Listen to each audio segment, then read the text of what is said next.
এভাবে তো 2 দিনের মধ্যে তো মানুষকে এভাবে ফেলে দেওয়া আসলে ঠিক না। আমাদেরকে বের করে দিছে, আমাদের কোনো পেনশন দেওয়া হয় নাই, আমাদের কোনো, আমরা চিকিৎসা নিতে পারি না, আমরা কোথাও যেতে পারি না, আমরা ইভেন আমরা মানসিকভাবে বলেন বা বাহিরের মানুষজনের কাছে আমরা লজ্জিত, কারণ আমার হাজব্যান্ডকে বের করা হয়েছে, বাট আসল ঘটনা কি সেটা তো মানুষ জানে না। আমার হাজব্যান্ড নৌবাহিনীর কমান্ডার হিসেবে কর্মরত ছিলেন। সে 22 বছর ডিফেন্সে ছিল।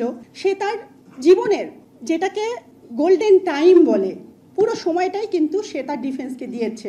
তার সর্বোচ্চ মেধা, তার সর্বোচ্চ শ্রম, তার সর্বোচ্চ যা কিছু করার সব কিছু দিয়ে দিছে। দেওয়ার পরে তাকে যখন কোর্ট মার্শাল করে 1 দিনের মাথায় 2 দিনের মাথায় ফ্যামিলি সহ ছুঁড়ে ফেলা হয়, তখন একটা অফিসার তার ফ্যামিলি নিয়ে, বাচ্চা নিয়ে কোথায় যাবে, কি করবে, এই কথা তো তারা একবারও চিন্তা করে না। তারা চিন্তা করে না, এটা তাদের হেডেক নয় যে এই অফিসার এখন ডিসমিসড, এই অফিসারকে আমরা ছুঁড়ে ফেলে দিছি, সে যেখানে ইচ্ছা সেখানে যাক, সে বাঁচুক, সে মরুক, তার ফ্যামিলি থাকুক, এটা আমাদের দেখার বিষয় না। না, এটা তাদের দেখার বিষয়।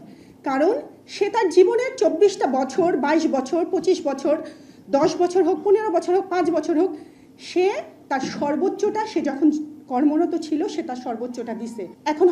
এখন অনেকে বলবে যে হ্যাঁ অপরাধ করছে। আচ্ছা, অপরাধ করছে, তার জন্য যদি পানিশমেন্ট দিতে হয়, তার মানে পানিশমেন্ট তো এটা না যে তাকে ছুঁড়ে ফেলে দিতে হবে ফ্যামিলি সহ 2 দিনের মধ্যে।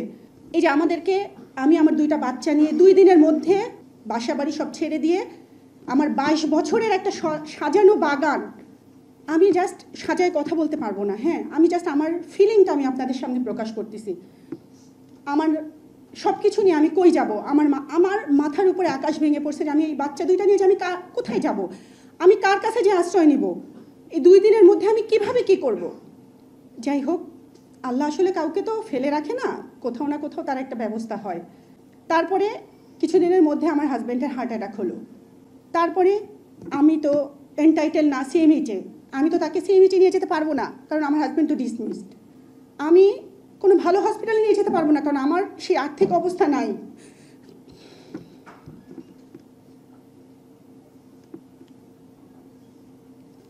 তারপরেও আল্লাহ আমাকে চিকিৎসা, যে এমন আমার হাজব্যান্ড চিকিৎসা পায়নি তা না, ঠিক আছে, আল্লাহ কাউকে না কাউকে যেভাবেই হোক ব্যবস্থা করে দেয়, আল্লাহ কাউকে ফেলে দেয় না।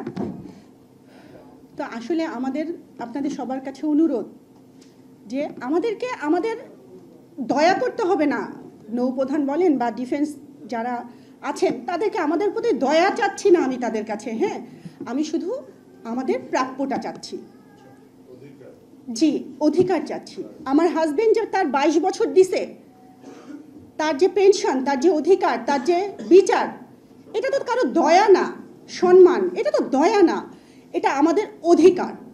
ঠিক আছে, আমি কারো দয়া নিয়ে এখানে দয়া চাওয়ার জন্য আমি এই প্রেস ব্রিফিংয়ে আসি নাই। ইভেন আমি আসবো, যে আমি এটা সত্যি কথা বলতে আমি এটা মানসিকভাবে রেডি, মানে আমি কখনো চিন্তাই করিনি যে আমি এখানে আসবো, বাট আমি আসছি এবং আমি জানি না আমি কেন কথা বললাম, বাট আমার মনে হয়েছে যে আমার কথা বলা উচিত। আমরা যে ভুক্তভোগী ফ্যামিলি, আমার কথা তাদের হয়ে আমার কিছু বলা উচিত। আমি জানি না এটা কতটুকু প্রতিফলন হবে, বাস্তবায়ন হবে, বাট আমি কারো দয়া নিতে আসিনি, আমি আমার অধিকার চাইতে আসছি। আমার বাচ্চাদের অধিকারের জন্য আমি এখানে আজকে এসে দাঁড়াইছি।